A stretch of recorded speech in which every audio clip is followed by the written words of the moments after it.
कानी बहू। किशोरी लाल जी के बेटे राघव की शादी की बात जगह जगह चल रही थी, लेकिन किशोरी लाल जी को कोई लड़की पसंद ही नहीं आती थी।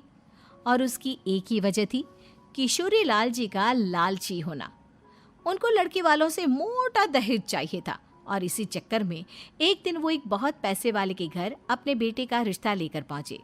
उस आदमी का नाम था ओम प्रकाश।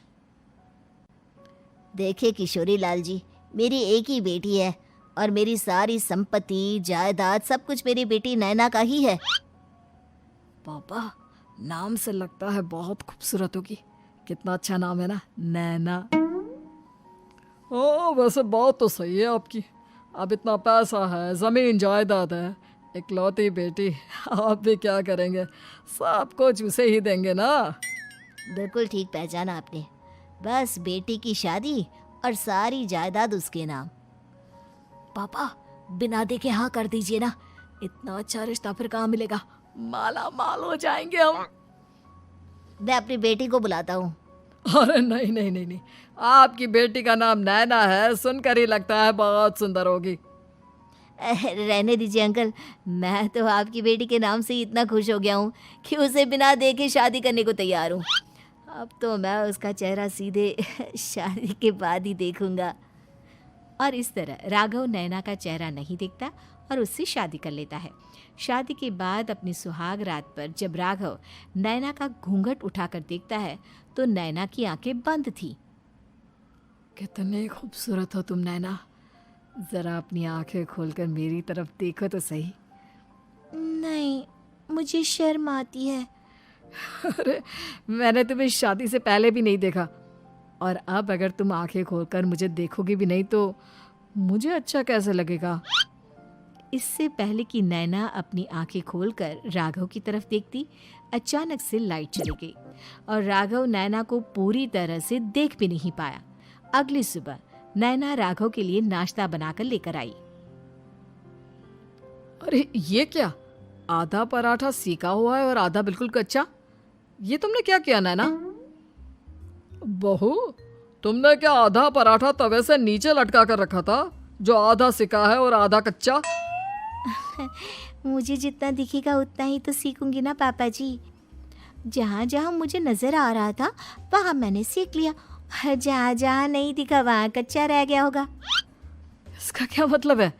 ये कैसा मजाक कर रही है तुम? अरे बहू, तुमने इतना लंबा घूंघट क्यों लगाया हुआ है? देखो, हमारे घर में बहुओं को बेटी की तरह रखा जाता है, और फिर तुम तो इतना सारा माल लेकर आई हो। देखो, ये घूंघट डालकर रखने की कोई ज़रूरत नहीं है।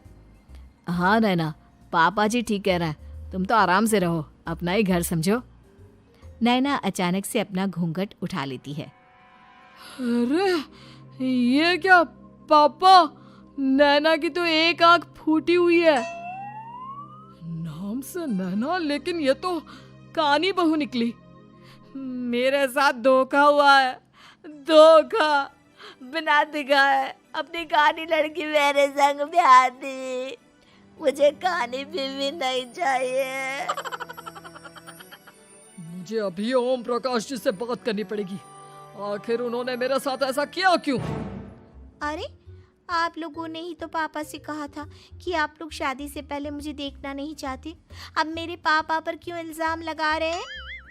अरे लेकिन उन्हें बताना तो चाहिए था ना कि तुम कानी हो, एक आंख से तुम्हें दिखाई नहीं देता। किशोरी लाल और राघव नाराज होकर ओम प्रकाश को अपने घर बुलाते हैं। पापा जी, ये आपने क्या किया? शादी से पहले बताया क्यों नहीं कि नैना की आंखों में परेशानी है? अरे, आप ही ने तो लड़की देखने से मना कर दिया था। अरे लेकिन आप बता तो सकते थे। आपको तो हमारी बेटी की प्रॉपर्टी चाहिए थी, वो भी पूरी की पूरी। अब क्या हुआ अगर उसे आधा दिखाई देता है? प्रॉपर्टी तो आपको पूरी मिल गई ना। अरे ये क्या बात हुई? मेरी शादी प्रॉपर्टी से नहीं, आपकी बेटी से हुई है।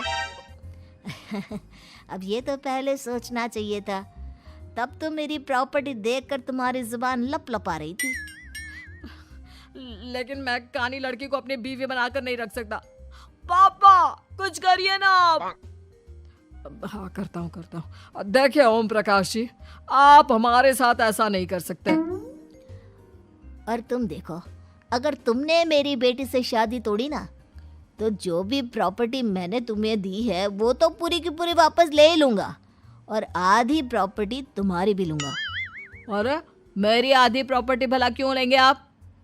इसलिए क्योंकि मेरी बेटी को आधा नज़र आता है और उसकी नज़र अभी तक तुम्हारी आधी जायदाद पर ही पड़ी है। अब तुम उसे घर से निकालोगे तो कुछ तो लेकर जाएगी ना। और अगर हम आपकी बेटी को अपने घर की बहू बना कर रखे तो? तो तुम्हारी पूरी प्रॉपर्टी तुम्हारी ही रहेगी, और जो मैंने तुम्हें दिया है ना, उसमें से बस मैं आधा लेकर जाऊंगा। अरे लेकिन अब आप अपनी दी हुई प्रॉपर्टी में से आधी वापस क्यों लेकर जाएंगे? अगर मैं आपकी बेटी को अपनी पत्नी बनाकर रखने को तैयार हूं तो? इसलिए ताकि भविष्य में अगर तुम मेरी बेटी को धोखा दो तो उसके पास कुछ तो रहे जो पति का हो। वैसे मेरे पास तो बहुत कुछ है, लेकिन अपने पति की कोई निशानी तो उसके पास होनी चाहिए ना। अब अगर तुमने मेरी बेटी को कानी कहा तो तुम्हें प्रॉपर्टी भी कानी ही मिलेगी, पूरी नहीं। जमाए राजा। किशोरी लाल और राघव समझ चुके थे कि वो बुरी तरह फंस चुके हैं और अब उनके पास वहां से निकलने का कोई चारा नहीं है। अब समझ में आया ना, लालच बुरी बला होती है। एक तो तुम्हें प्रॉपर्टी मिली, ऊपर से बीवी मिली, उसमें तुम्हें नखरे भी दिखाने हैं। आए बड़े, चुपचाप बैठो दोनों। कुछ दिनों के बाद नैना राघव की कार लेकर बाजार घूमने निकलती है और जब कार लेकर वापस आती है, ये क्या? एक तरफ से मेरी गाड़ी पूरी खराब हो चुकी है। लगता है तुमने मेरी गाड़ी को किसी दूसरी गाड़ी के साथ एक्सीडेंट किया है। अरे अरे कितना बड़ा नुकसान कर दिया तुमने बहू। वो क्या है ना पापा जी, मुझे एक आंख से दिखाई नहीं दे रहा था, सामने से गाड़ी आ रही थी। मुझे तो सिर्फ आधा ही दिखाई दिया और वो गाड़ी मेरी कार से रगड़ते हुए निकल गई। अब मैं क्या करूं बताओ? आप इसे ठीक कराने के पैसे कौन देगा? तुम्हारे पापा। तुमने मुझसे इस तरह से बात की? अभी रुको। नैना राघव की शिकायत ओम प्रकाश को कर देती है। देखो राघव, अब जो मेरी आधी प्रॉपर्टी तुम्हारे पास थी ना, उसमें से आधी और मैं लेकर जाऊंगा, क्योंकि तुमने मेरी बेटी को डांटा। अरे नहीं नहीं पापा जी, गलती हो गई, माफ कर दो। गलती की तो कोई गुंजाइश ही नहीं।